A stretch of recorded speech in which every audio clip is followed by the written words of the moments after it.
Hi, Donna. Welcome to the show. Hi, John. How are you doing? I'm doing fine. How are you? Awesome. I'm doing great. Well, you look good and you sound great. This is going to be a lot of fun. I was looking over some of your books over here. I got it in another computer screen, and we're going to talk about that for sure. You look like you've been busy. Tell us a little bit about yourself, though, and who you are and where you're from and how you got to the point where you write all these books. I am originally from New Orleans, and I currently live in the northwest suburbs of Chicago, Illinois. I have been writing basically, I've created stories since I was a kid. In high school, I started dabbling in fan fiction, and then I started a 30-year novel in the 80s. And my husband ended up, I should stop before I get there because I did enter a contest for two short stories back in 2010. And one of them actually won the contest, which was the Vicious Seduction Award. It was a vampire short story.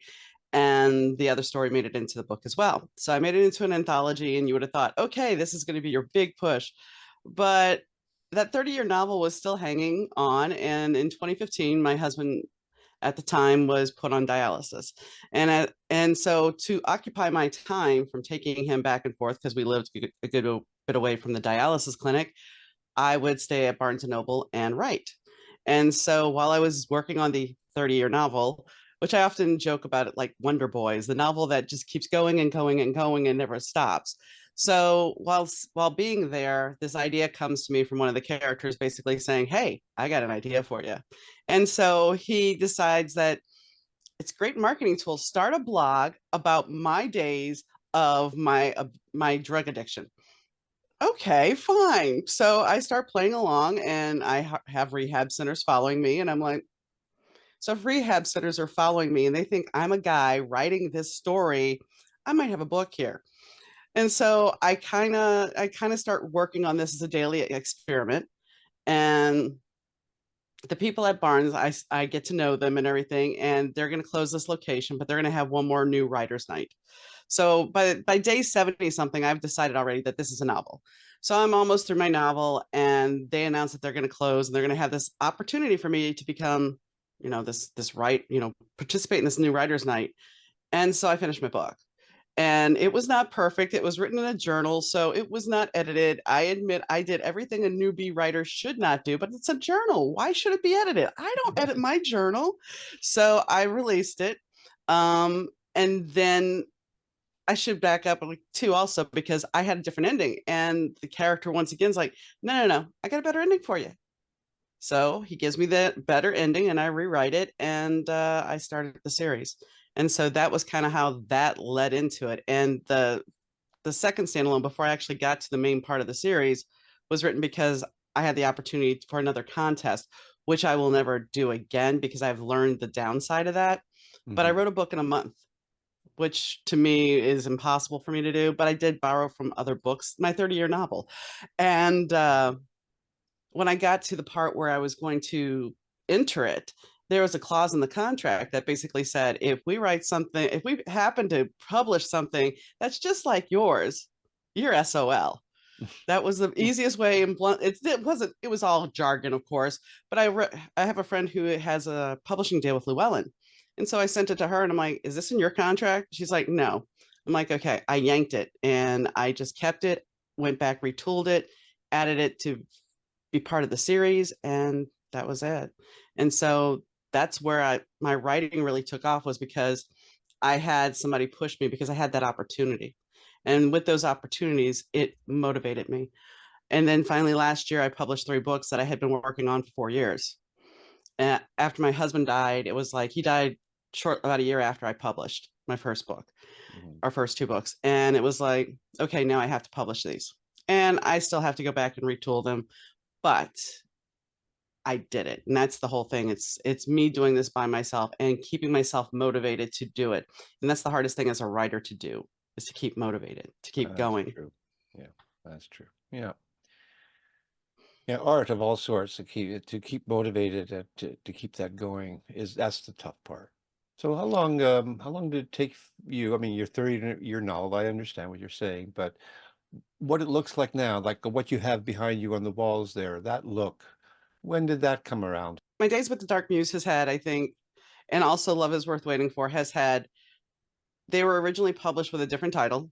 And then I hired a PR person and I got burned and they decided to retitle things and I've lost money. And it was just, I can't really go into detail because of a non disclosure agreement, but it was a mistake. And so she created two covers. I ran with those two covers for a bit, didn't like them, and ultimately finally settled on the current covers. And I did those current covers. So anything as far as if people, I've gotten complimented on them, but I finally got the grasp of the very first cover of Days. I did it, and these represent the book much better. They represent all the books, I think, much better. And yes, they're very similar in the series, but if you look at there's slight nuances. Like in Fairy Tales I Love You, you have the red high heel in the front because this is Ava's story. And in the second book, Is Love Just Another High, you have the guitar more seen than the heel because this is Nigel's story. And in the Spirit of the Times book, both are equally seen because it's a duet. These are characters that are in each other's stories, but one book highlights one character more than the other.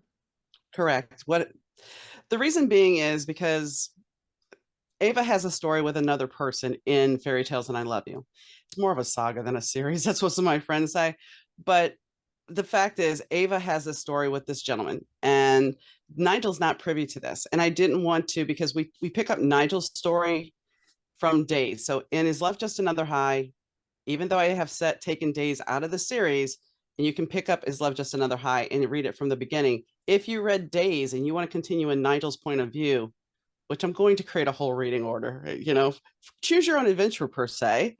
You can go from Days to Is Love Just Another High. And you don't have to know Russell and Ava's story. If you want to know more about Russell and Ava, then you have Ava's book, which has everything with Russell and Ava, plus it has her version of what happens with Nigel. And when you get to the point with Spirit of the Times, it is the duet of their own interactions together because they are the main focus.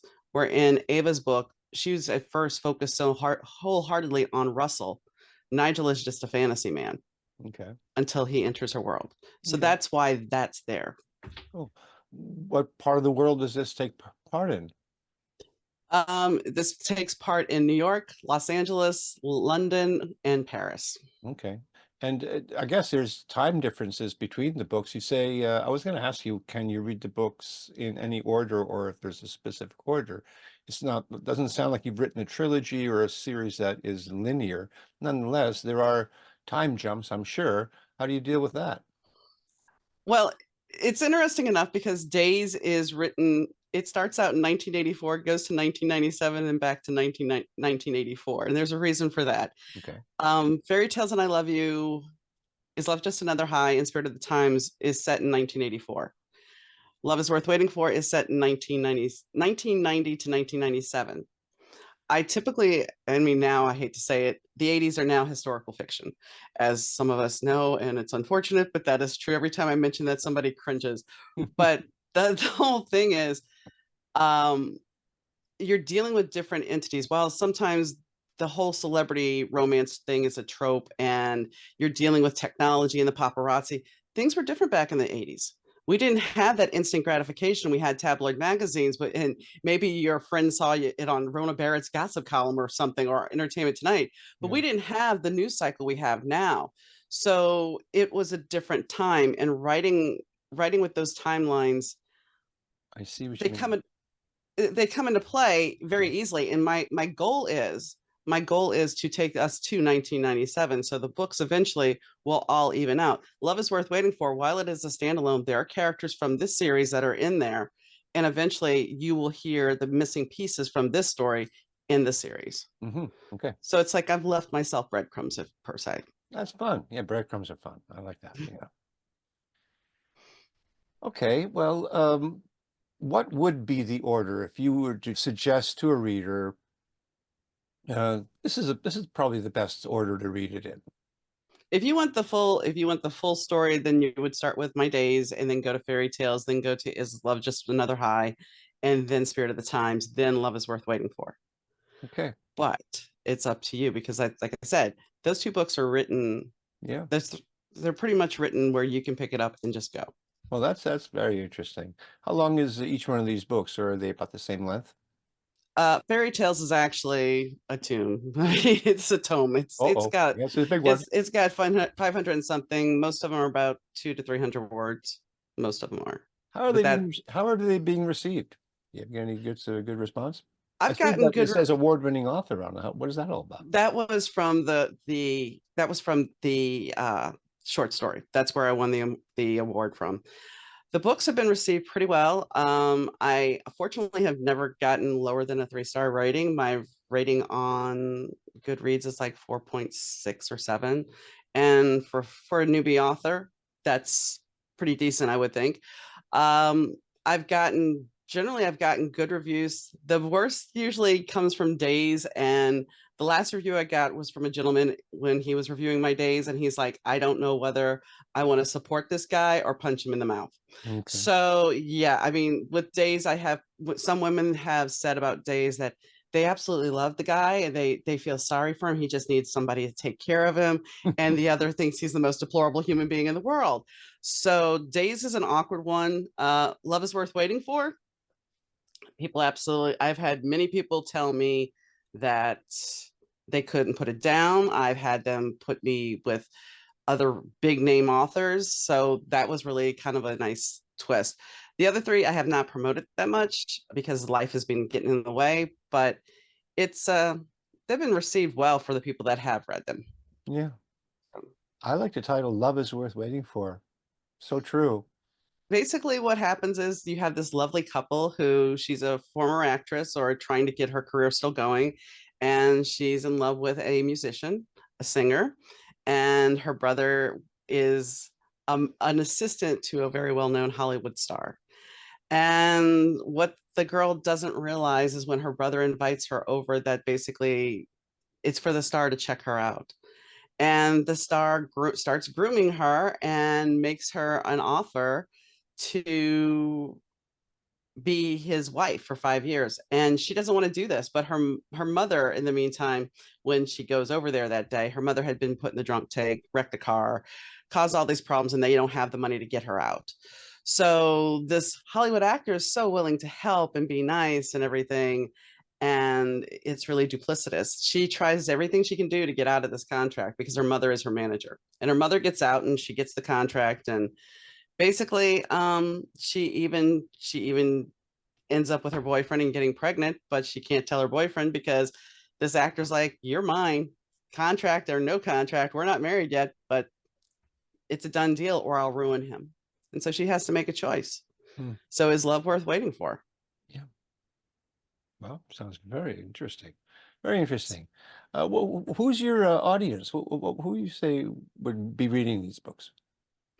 Mainly what I have seen is a lot of Gen Xers, people that are into the rock star romance tropes. The one thing that's different about Love is Worth Waiting For, there's very much a romance trope called the fake relationship. And usually the fake relationship in a romance novel is we set up this contract, it's a fake marriage, and I'm going to end up falling in love with you. That's not what I wrote. I wrote that this guy, she's not in love with him at all, and as somebody put it, it's a fake relationship with a twist.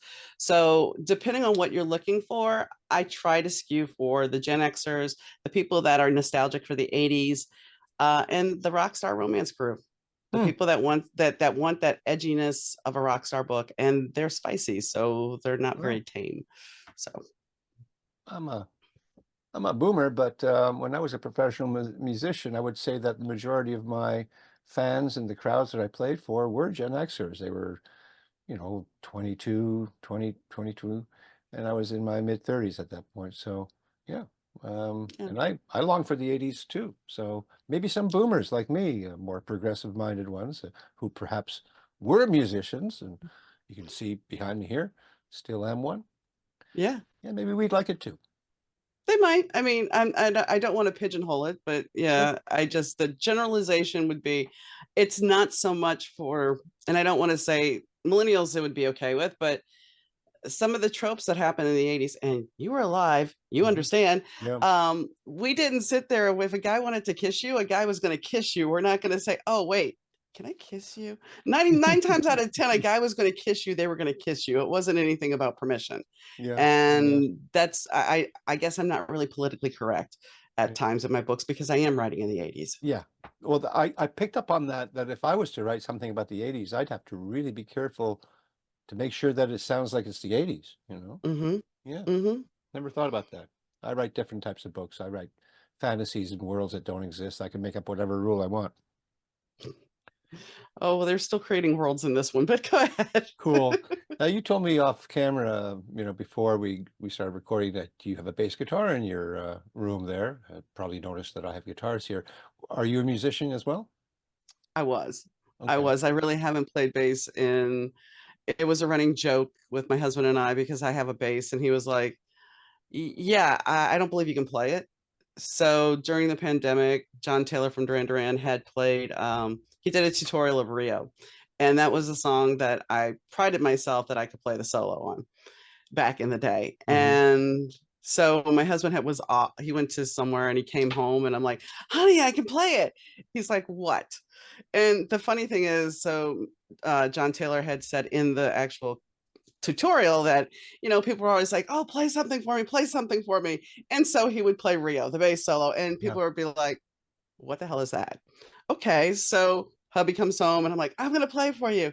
So I start playing and he looks at me and goes, what the hell is that?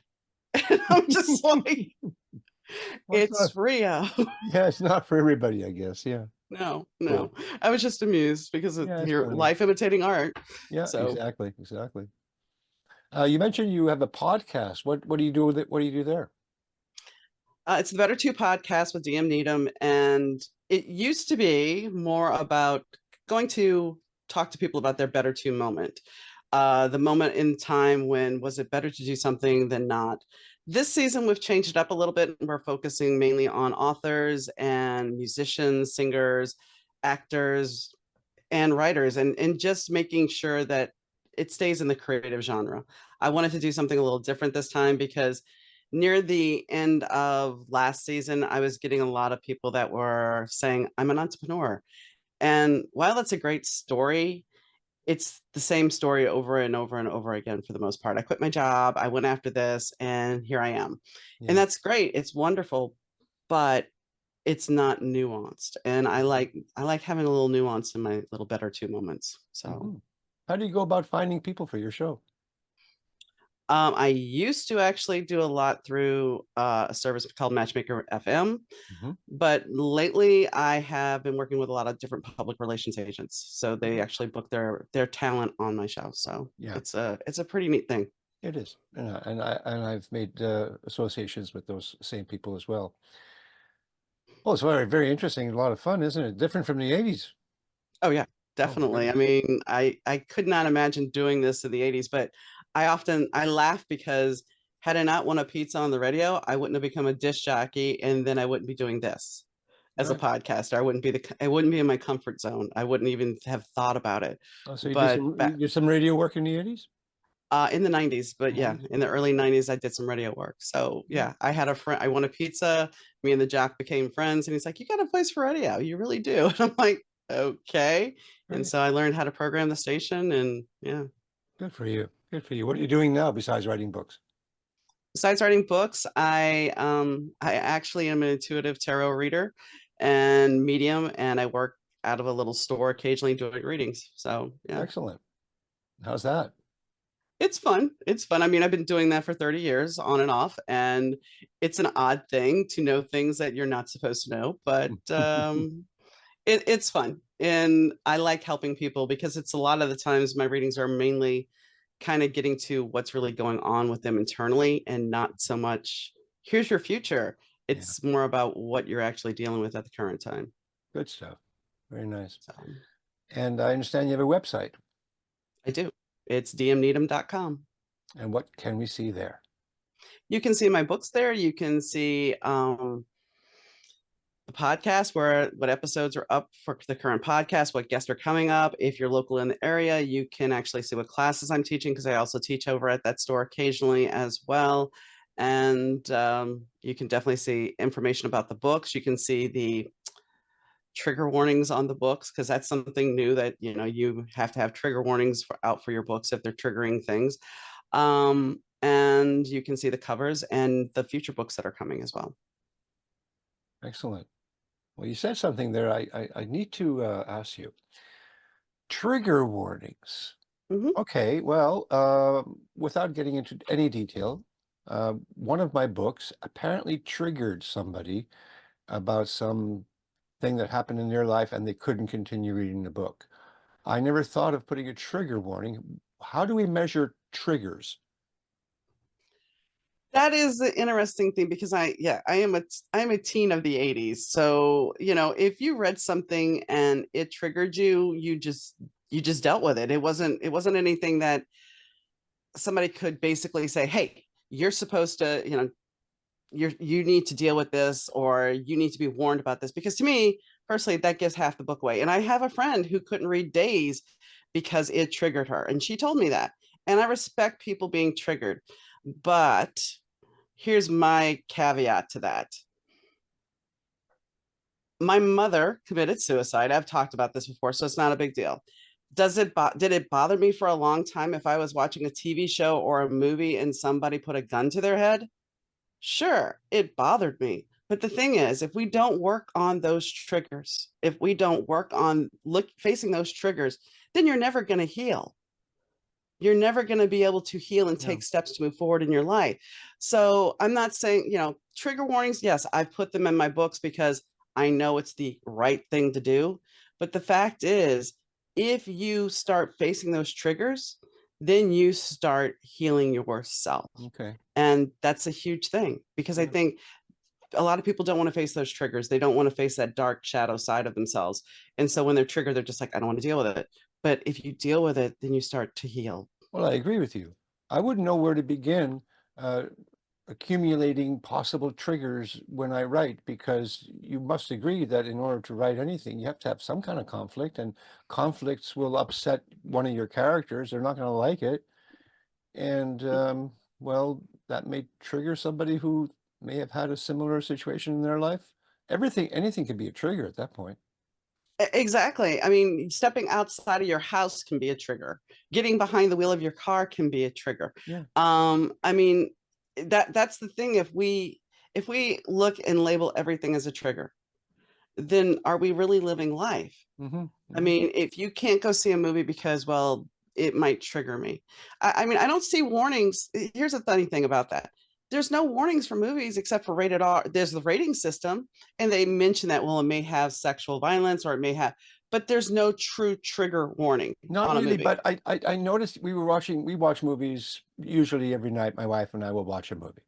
And in the little corner on the top, it says sexual content, language, smoking, alcohol use. And we were watching this movie yesterday. It was violent as all anything. And yes, there was sexual content. And I turned to my wife about three-quarters of the way through the film and says, I haven't seen anybody smoking yet. Both of us have quit smoking at some Yeah, point. yeah. Is that going to trigger us if I see someone smoking? Not really, no. But that's the thing. It's like when you look at when it comes to books, they don't want those vague triggers. And I mean, I hate to say that they're vague, but sexual content, that could be anything. I mean, when you Mhm. really think about that could be anything. Yeah. The people in the readers, they want more detailed content. If there's going to be an affair, I mean, when I first released Okay. Days, I was told because he's a cheater. Oh, well, you're never going to find an audience. Women hate cheaters. Okay.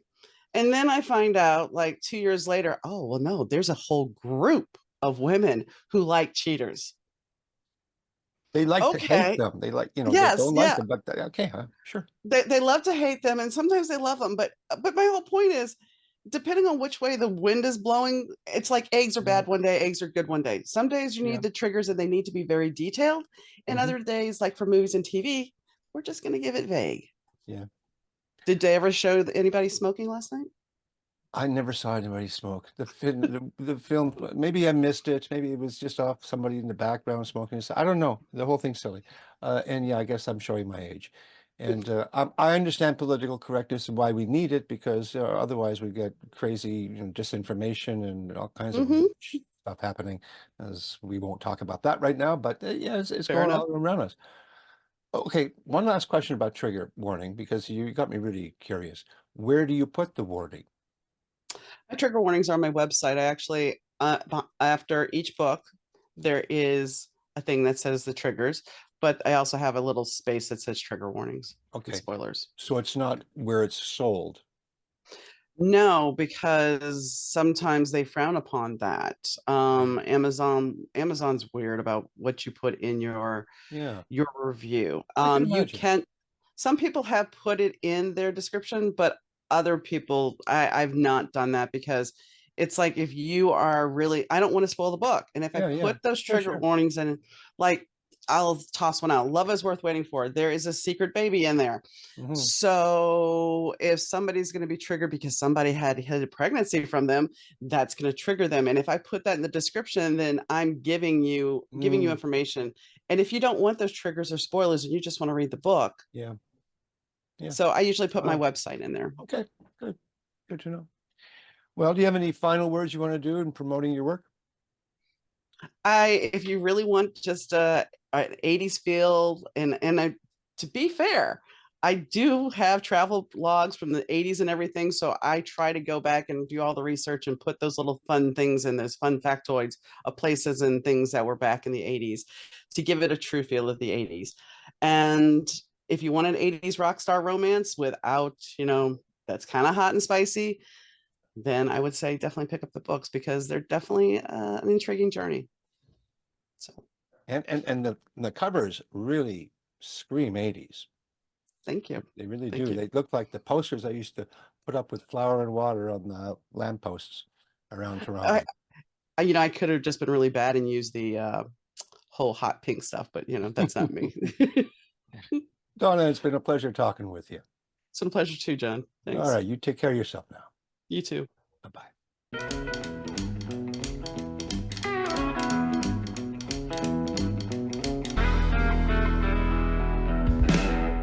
Thank you for watching. If you like what I do here on Tell Me About Your Book, then please consider hitting that like button and leaving a comment. You can also subscribe and ring that bell because I release 2 episodes per week, one on Wednesdays and one on Saturdays. And if you are an author, I would love to hear from you. Until such time, keep on writing and be kind to one another.